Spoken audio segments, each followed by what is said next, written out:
Every leader knows that a thriving organization depends on the energy, productivity, and commitment of its people. But few leaders are able to cultivate the employee engagement and performance needed for this level of success. What's the difference? Positive leadership practices. Welcome to the Positive Leadership Movement Podcast with your host, positive work culture expert, Alex Bratty. Ready to harness the power of positive leadership?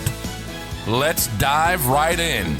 Hello and welcome to this week's episode of the Positive Leadership Movement Podcast. I'm your host, Alex Bratty, and I am so excited to talk with today's guest because she is a veritable powerhouse of positive leadership. Her name is Dr. Katrina Burrus. She is the CEO and founder of Excellent Executive Coaching, LLC, and is known for fast-tracking leaders to the C-suite and beyond. And also, which I really want to get into today, she's known for transforming brilliant jerks into inspiring leaders. Clients often comment that working with Katrina enlightens leaders to empower coworkers to walk the extra mile. She's a keynote speaker, and she has published the book Managing Brilliant Jerks and Global Leadership, a body of work used by Nestle, Novartis, the World Health Organization, the International Labor Organization, the United Nations, and many more. She was most recently featured in Mexico, India, the US, Kazakhstan, and Russia. Dr. Burrus has 18 years of experience as the first master certified coach and founding board member from the International Coaching Federation in Switzerland. And so we are privileged, we are honored, and we are so excited to have her on the show. Welcome to the show, Katrina. It's great to have you. Thank you, Alex. I'm delighted to be here. Yes. And I can't wait to talk to you about this whole brilliant jerk thing. We're definitely going to get into that today. Just before we do, though, because I have to ask all my guests this, we're all about positive leadership here. And it can mean different things to different people. So what does positive leadership mean to you, Katrina? Well, in context of brilliant jerks, and what they don't do is develop people to be more competent and to have their success at all times in their mind. To develop, have their success in mind, and to support them in that success. Yeah, I love that. And positive leadership, a huge part of it is that idea of developing others and bringing them along, right? We're not just out for ourselves. We want to develop our team. We want to develop the people that are coming along behind us. So I love that. All right, so let's talk about brilliant jerks, though, because as you said, they probably don't do that. So when you talk about a brilliant jerk, what do you mean? So let's make the difference between a brilliant jerk and an inspiring leader, for example. Yes, okay. So a brilliant jerk, there's somebody comes up to him and says, look, I haven't been able to do it. It was too difficult or whatever. Mm-hmm. Brilliant jerk is triggered, whether it be a woman or a man, is triggered by the fact they couldn't succeed. And they start criticizing more to the person, okay? It becomes personal criticism. And they feel diminished and disempowered. Yeah. Well, the inspiring leader really has the success, as I mentioned, of the person and steps back, is not triggered, thinks, how can we get over this challenge that this person has? Is it that he's not competent enough and therefore we need to give him a mentor or make the project smaller so he can succeed? Or does he need support? Or is it a problem that is motivational? The person is just not motivated to do it and just didn't do it. So he will adjust his leadership according to the person in front of him. Yeah. And therefore do what is necessary, maybe a heart-to-heart conversation. I love that. And you're so right about the jerk piece, right? Like it's hard sometimes not to get personal, but you nailed it right there, that is how you can immediately diminish the people around you is to make the criticism personal, like they couldn't do it, they are incompetent, instead of focusing on what is the issue, like what are the facts and what is the issue, and let's keep it non-personal. And as you said, with the inspiring leader, look for those areas of like, okay, how can I support this person so that they can do what they need to do here? I love the contrast that you're sharing there. So tell us though, because I think there's several brilliant jerks in any organization, if we're being honest, right? And so what is the cost of having a brilliant jerk in your company? So I just want to give you a few statistics for the breadth of the problem, and then we'll go into the cost. First, I love it. There's 74% of successful leaders have said that they've had at least one intolerable boss. So that makes 3 out of 4 of you will have at one point in your career an intolerable boss. So it's an issue that is pretty rampant. Yeah. And then the Gallup, that's the Center of Creative Leadership. The Gallup study has done numerous studies that say that, and you probably know this, that people choose a company, but they leave because of a bad boss. Exactly. Mm-hmm. Right. So basically the problem is a challenge for a lot of companies. Now, the cost, there's a cost at the organizational level, at the team level, and at the individual level. So at the organizational level is that there's excess turnover. People that are talented feel like this is not the place where I can really shine, or I'm recognized, or that I feel disempowered. So excess turnover. Then there's absenteeism, increase in absenteeism, and presenteeism. So what is presenteeism? Is I come to the office, I work, but my brain is not on my task. In fact, I'm still processing the insult that I received or the diminished feeling I feel. So I'm not focused on the issue at hand. I'm more or less processing. The other thing is, if a person has huge mood swings, then the person says, oh, we can't talk to him or her today because he's in a bad mood, or she is just super aggravated. Right. So what happens? The problem increases, and it's only when it's really radically impossible to ignore does that leader receive the information to address it. And then the other issues, of course, according to the mood, they will react, as I just said, according to the mood of the leader instead of what's best for the company. So these are costs that on the organizational level. On the team level, people are less creative and they won't offer ideas. Why? Because why should I offer an idea if he might take the idea for his own, or they're usually brilliant, so they'll find the defect of the idea and might humiliate that person in front of everyone. Or they criticize one person in the team so that no one else ever feels like they dare say anything. Exactly. So super lack of creativity in a team. They might pit one person against the other, so discord in the company, and therefore there's competition. And so again, and on the individual level, well, let me give you an example. I had an executive call me up and say, no, excuse me, we don't say that anymore. We say here, and say, look, I don't know what's happening to me. I am member of the executive committee of this company. It's a multinational. I've been asked to speak at the end of the year because people think I'm an excellent speaker. Something's happened to me. You know my boss, right? Yes. Well, people around me have said that I act strangely. I'm beginning to stutter. I can't finish my sentences. And I'm having, reactions physically, skin reactions that is very detrimental. So on the individual level, and this was not a junior leader, this was a senior leader. So sometimes they can cause such stress that the person loses what he's known for, his competence, his confidence. So that's the repercussion that can happen on the individual level. Yeah.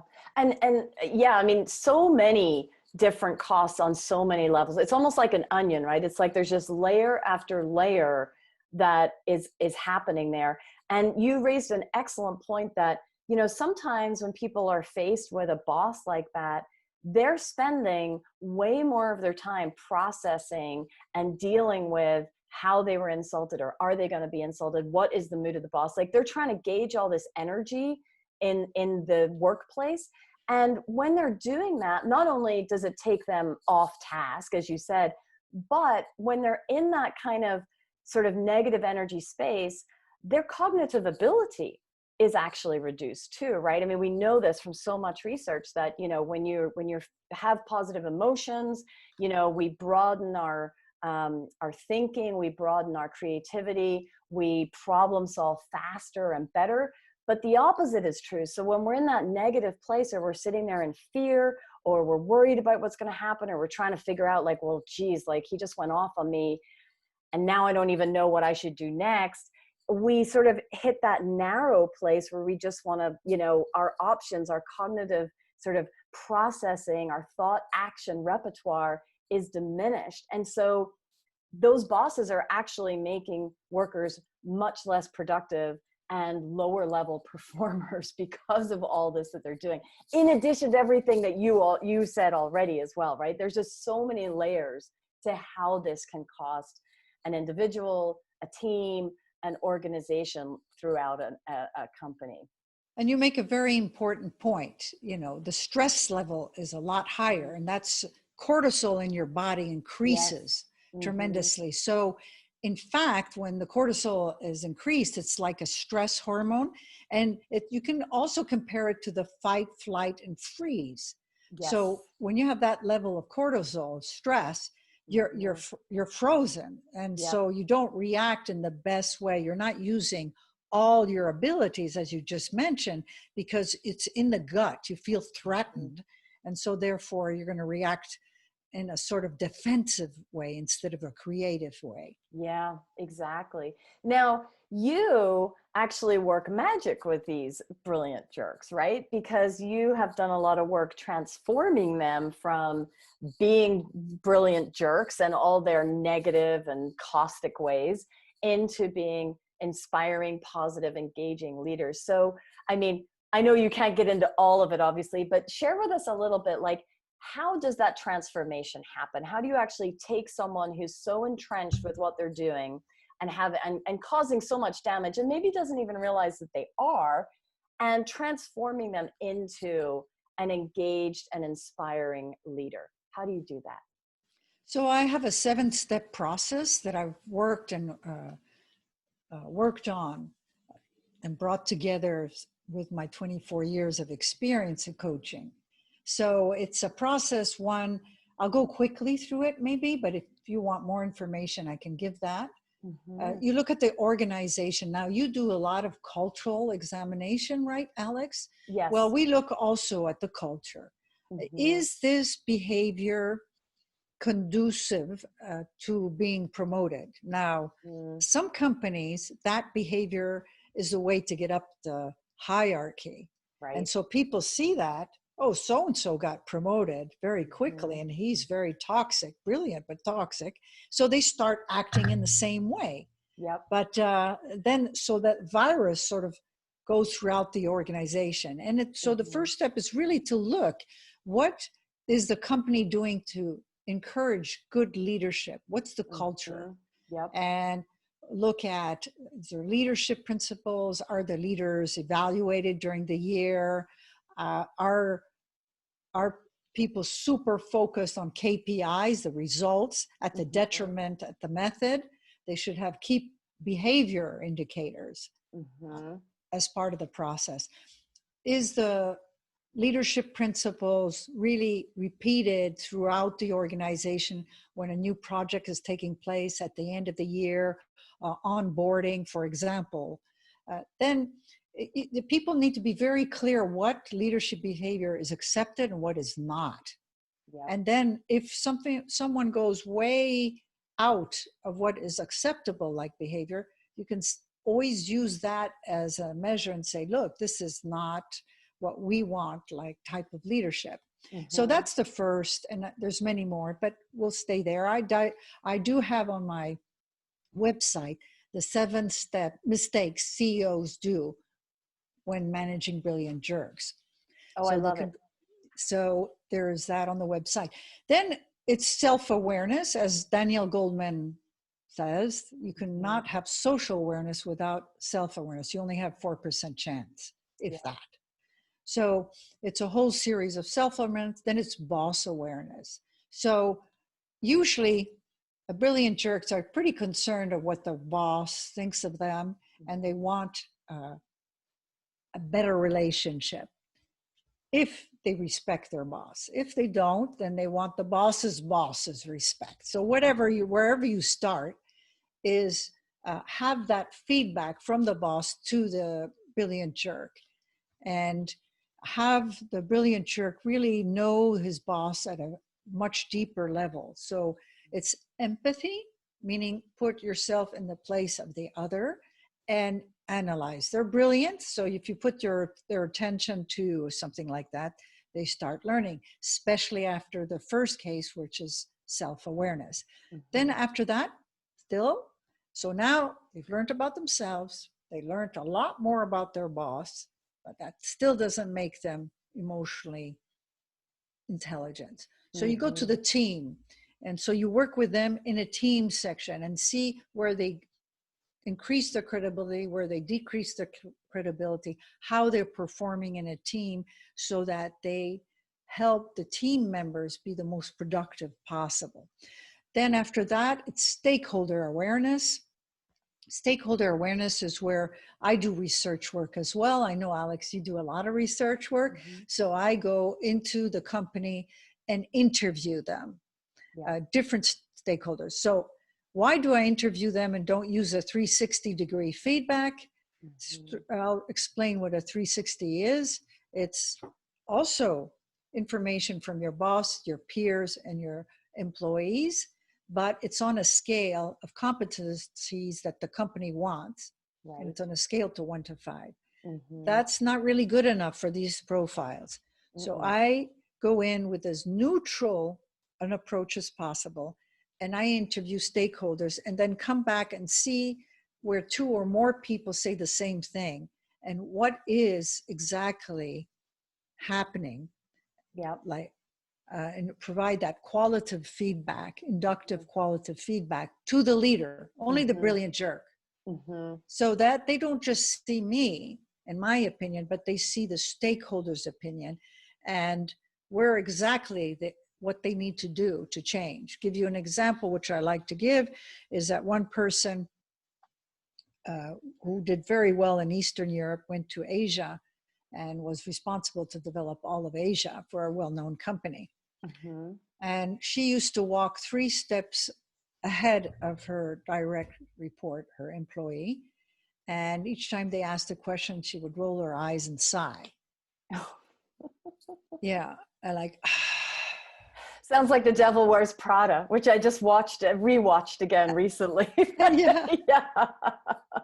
So that gives you plenty of examples. Yeah. Was she aware of it? Not at all. Right. Not at all. Yep. But once she was, she's smart enough to know exactly what she needs to do and work on her nonverbals to have a better relationship. Now, add that specific example to other examples, then you can start working on their behavior change. But that comes to the next step is expand, which I called action.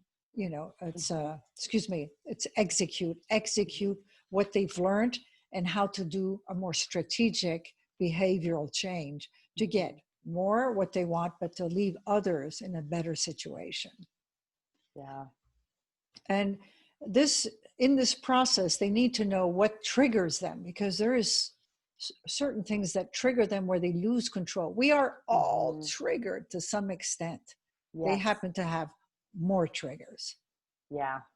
So, And that, so a lot of it is, sorry to interrupt you there. no, And if you've got some more steps, I definitely want to hear them, but just like, it sounds like a lot of this is really, it's actually self-awareness. I mean, that's a specific step you mentioned, but it's also, they're getting this self-awareness by the reflection that is coming back to them from people around them, whether it's a peer, a subordinate, a boss, whatever. It's like, it's almost like they're building this entire picture that reflects back to them, like, hey, you might not be aware of this, but this is how you come across. This is what we see you as. And so it seems like that's a lot to take on, right? For someone to really deal with that. yes, it is a lot to take on. And that's probably the most painful part.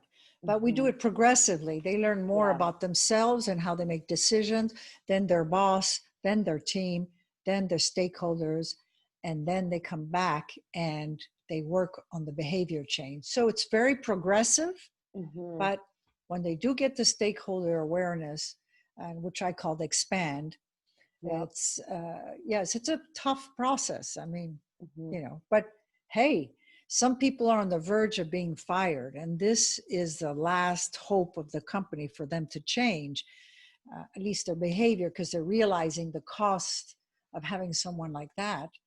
Yeah. So it's making them more successful, and of course, changing their behaviors.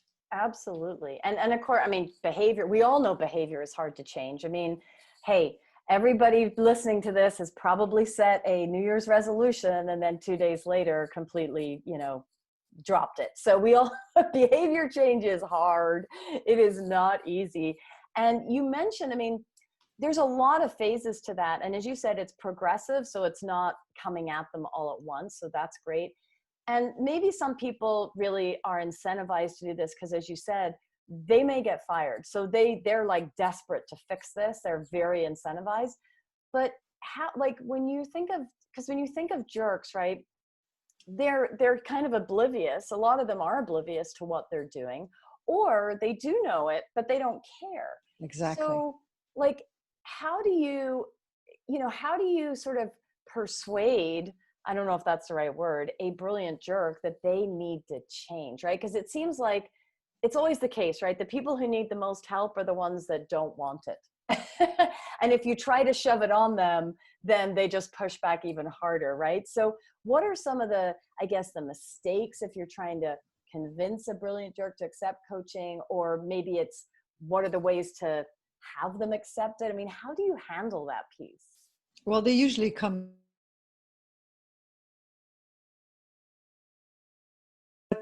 they're being made aware that Mhm. the behavior is not acceptable, or the behavior needs to change. Okay. So this is where I think a coach needs to know their place, Mm-hmm. and not interfere with management. If management is not happy with the behavior of this leader, then management needs to communicate that. And Mm-hmm. sometimes it's really hard for them. So that's where the coaching starts, to understand what's happening, but also to help them have this conversation, because Okay. we're an outsider coming in. Yep. So once that's done, and sometimes you need to coach the boss of the brilliant jerk to be more comfortable and to make sure that that conversation is positive Mm-hmm. and Okay. constructive, Yep. and expectations are really set on the table. And Yep. also, I mean, the company's paying money to have this person coach. So have those objectives well clarified. Got it. Got it. And So, go ahead. Finish your thought. yeah, and of course, maybe they think, hey, why do I need coaching? Look how much revenue my department did. Yeah. And now you're telling me that my behavior is not good? First of all, they misinterpreted me. And second of all, my job is not to hold their hands. My job is to make them more productive. So why are you coming to me now telling me that I've got to be nice and you Right. want to make me softer? Yeah. So Mm-hmm. so basically not come and say you got to do whatever. Just let me give you the feedback and we'll see and you Yeah. decide. Right. I love that. Yes, just let the feedback kind of be the piece that speaks. Yeah, exactly. I love that. So when you're working with these jerks, I mean, they start to change. Do they ever, backslide? Are they moving forward and then they just like, they get triggered, like you said, and suddenly it's back to being a jerk? Like, does it just take time for that whole behavior change piece to happen? Yes, it does. It does take time. Because these are ingrained reactions and they feel threatened by certain things. But once uh, they identify what triggers them, let's say, or why they feel threatened, it helps to understand themselves better, and then they have a better control of themselves. But it takes time because you put them back in a hugely stressful situation, and the likelihood is they might go back. But as you create insight through the coaching process, they become more and more aware. So they are changing in how they see things and how they can be much more strategic in getting what they want. So it's a process and it takes time, like but if you really get insights that really change your mindset, then it's the change happens more productively and quicker. Yeah. And what are some of the outcomes that you see? So let's say you've been working with a brilliant jerk.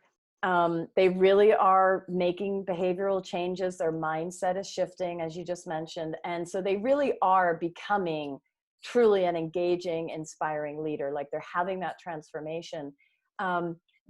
One of the fears that you mentioned with some of these people is, well, you're going to make me softer. Like I need to be hard to do my job. I need to be, hard so that we do have the revenue that we had before. And if I do all this stuff, I'm going to be too nice. It's all going to get soft and wishy-washy and our revenue will go down, right? Like these are some of the thoughts that they have, but what do you actually see as the outcome?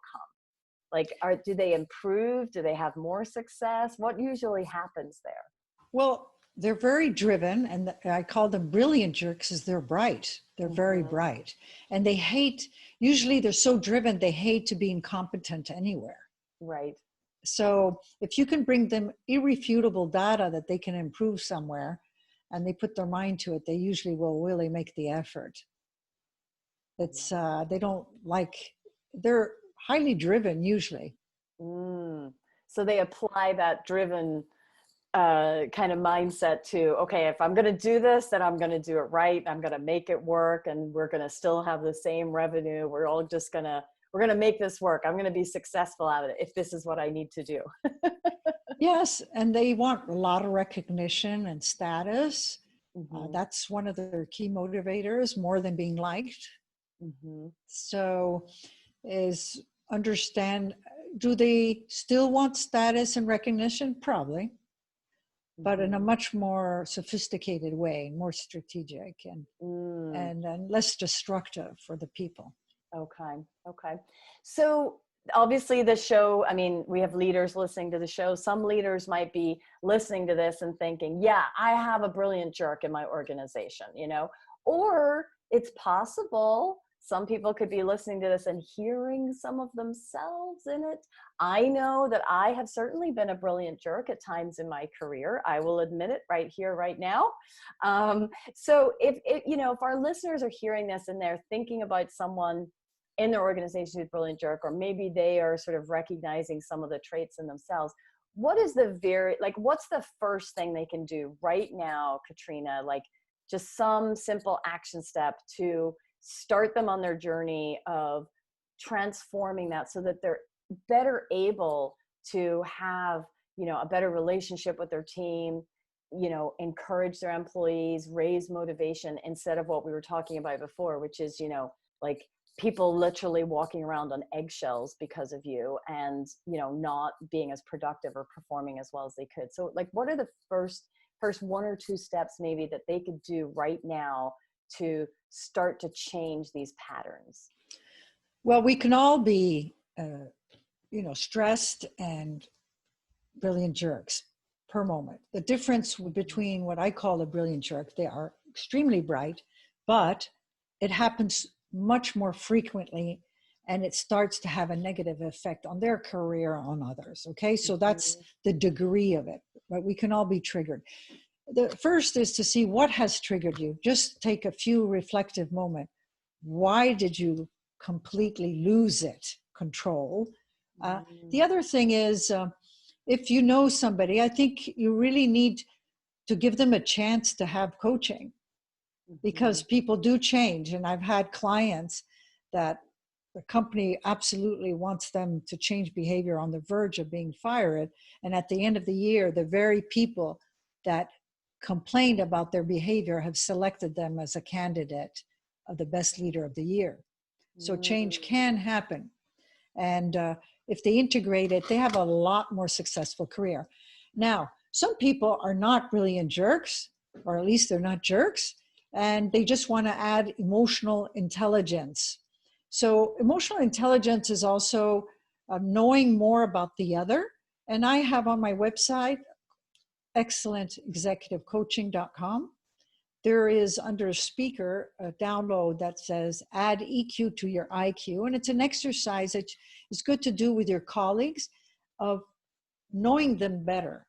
Because if you know them better at different levels at what they think, what they're passionate about, what they fear, what they're doing with their hands, where they want to go with their legs, then, and I explained the process on my website, on the download, you really begin to be much more cognizant how to adapt your behavior to the person that's in front of you to make them most motivated and to make them most productive as well. I love that. So if it's just they're not full on jerks, they just need to work on that emotional, the emotional intelligence. Yeah, the emotional intelligence. I love that. So, and say your website again. Excellent Executive Coaching. So the downloads are how to enhance your emotional intelligence, and the other one is what the 7 mistakes CEOs do, and that's looking at the cultural aspect. Oh, yes. Excellent. Okay. Those are, people, go to the website, grab those. Those are excellent, excellent resources. I mean, and what you have shared here today, Katrina, is so insightful, right? Because look, we all have those brilliant jerks in our midst, but we just don't know what to do with them. And as you've said, you know, like very often organizations they get exasperated and say, well, gee, like, they're great performers, but they cannot continue like this. We got to get rid of them, right? And so the idea that, hey, there's another way. You don't have to cut this person. Work with them first. See if they will respond to the coaching. Help them transform, because people can, as you said, change. And the impact is really quite startling. I mean, what an amazing transformation that you just mentioned, that people will go from, you know, on the verge of being fired, and the very people who were going to do that a year later are calling for this person to then be promoted and be, you know, leader of the year or whatever. I mean, that is a success story all the way around. So, I mean, and we have just scratched the surface here today. So you've shared your website and some of the downloads that people can get. How else can people get in touch with you, connect with you? And I think you have a very cool book as well that we need to know about. Yes, thank you for asking me. This is Managing Brilliant Jerks. It's a easy to read story, case study, an actual case study of the process, but and also from a coaching perspective. I love it. That's so if you want to have more breadth and depth in the subject. And that's on Amazon? That's on Amazon, yes. Okay, so Amazon. Managing Brilliant Jerks, that is it. If that's not a compelling title, I don't know what is. That's awesome. Fantastic. Thank you. Now, thank you so much for coming on the show today. It has been such a pleasure. And some of the insights that you've shared, I mean, just actionable wisdom for people out there, whether they noticed a few of those traits in themselves, or they know that they've got a brilliant jerk in their midst, how they can start to essentially deal with that and confront it. And can people connect with you through your website as well? Yes, there's also a complimentary discovery session on my website that they can contact me. Oh, and I can't wait, Alex, to have you on my podcast. Oh, yes. Excellent Executive Coaching. Yes. We were just talking about that before the show. It will be excellent. We will switch roles and I will be the guest. I love it. So yes. And so share your podcast so our podcast listeners can go check it out as well. It's called Excellent Executive Coaching, just Perfect. like it's under management in iTunes, just like the website. Perfect. All right. Thank you so much, Alex. Oh, thank you. And thank you to our listeners for joining us for this episode. If you have any questions about this, you want to get connected to Katrina, but you weren't able to write down her website or some of the cool stuff that she shared, or you have positive leadership stories you want to share, I love to hear from you, whatever it is. And you can write to me at questions@positiveleadershipmovement.com. All right, that is a wrap for this week's episode. This is Alex Bratty signing out and thanking you for being part of the positive leadership movement and inspiring me to do what I do every single day.